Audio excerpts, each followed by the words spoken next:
के नगर निकाय चुनाव के परिणाम तो घोषित हो चुके हैं, जिसमें 17 की 17 नगर निगमों पर सत्तारूढ़ बीजेपी ने कब्जा जमा लिया है, मगर कई नगर पालिकाओं और नगर पंचायतों में बीजेपी को हार का सामना करना पड़ा है।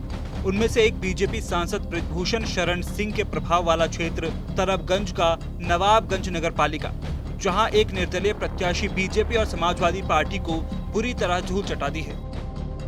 जीत का श्रेय सीधे सीधे जनता को देंगे।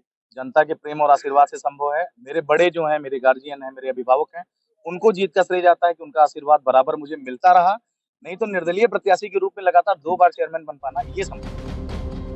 केसरगंज बीजेपी सांसद बृजभूषण शरण सिंह का गढ़ माना जाता है और केसरगंज लोकसभा क्षेत्र के अंतर्गत तरबगंज का नवाबगंज नगर पालिका भी आती है। नवाबगंज नगर पालिका से करीब 5 किलोमीटर की दूरी पर बृजभूषण शरण सिंह का आवास भी है। दूसरी तरफ पूर्व कैबिनेट मंत्री और मौजूदा बीजेपी विधायक रमापति शास्त्री भी नवाबगंज नगर पालिका में रहते हैं। इनकी बीजेपी के संगठन में अच्छी पैठ है। इतना कुछ होने के बाद यहाँ से बीजेपी बहुत कम वोटों पर सिमट गई।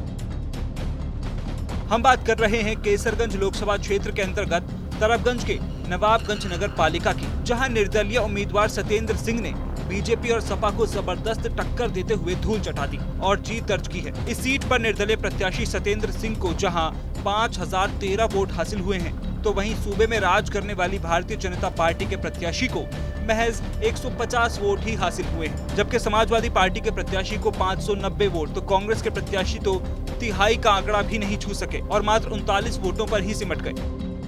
रूप से इस बार विकास के कार्य भी अच्छे किए जाएंगे, डेवलपमेंट की ओर लेकर के जाएंगे और विकसित नवाबगंज बनाएंगे। क्योंकि पिछले कार्यकाल में मुझे 2 साल कोविड के भी जो कार्यकाल रहा समय, वो झेलना पड़ा।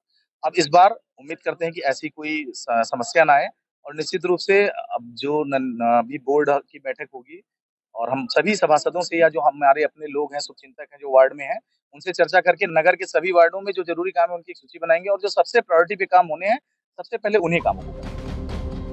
ऐसे हालात तब हैं जब पिछले 6 साल से प्रदेश में योगी आदित्यनाथ की अगुवाई वाली भारतीय जनता पार्टी की सरकार है और नवाबगंज से विधायक और लोकसभा चुनाव में बीजेपी हमेशा आगे रही है, मगर नगर निकाय चुनाव में संगठन के लोगों में प्रत्याशियों के चयन में सक्षम प्रत्याशी को मैदान में न उतारने के चलते बीजेपी को बहुत कम वोट मिले हैं। देखिए, सरकार का तो नारा ही है सबका साथ सबका विकास।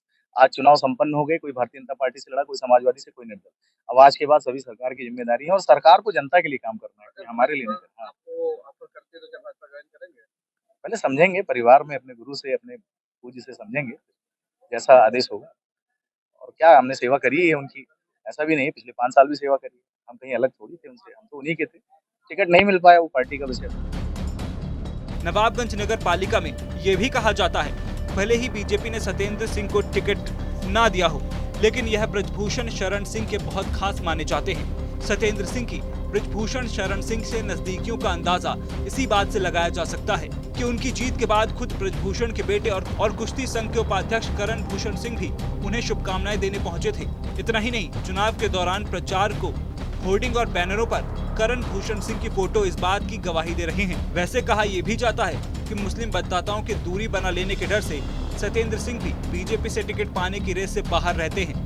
बहरहाल सत्येंद्र सिंह फिलहाल दूसरी बार निर्दलीय चुनाव लड़कर और सपा भाजपा प्रत्याशियों को मात देकर नवाबगंज नगर पालिका के चेयरमैन की कुर्सी पर बैठ गए हैं।